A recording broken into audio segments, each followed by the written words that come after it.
Okay, good day everyone. Today I want to do this introduction. Okay, this is unboxing. It's a TP-Link CPE610. Okay, so I turn on it. I do some little bit unboxing, see what contain inside. Okay, so inside they have give you this PowerPoint with this Mickey Mouse, and this is the installation guide. Okay, and the bracket. They come with this can be levelized, you can easily install. And this is the that unit. There is a CPE unit.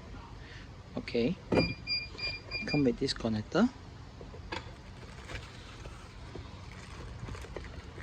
Okay, and they come with this bracket, and this also bracket. I think this bracket will be installed, will be like that, if I'm not mistaken. Okay, be like that. Okay, and this is the PoE injector.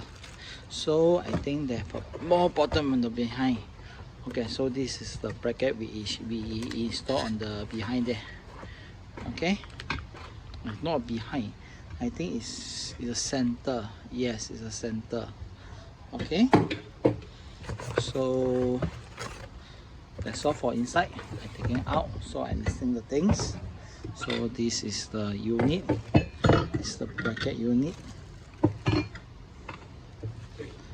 Okay, installation guide, power, PoE injector, and those bracket. Now these two bracket, this bracket.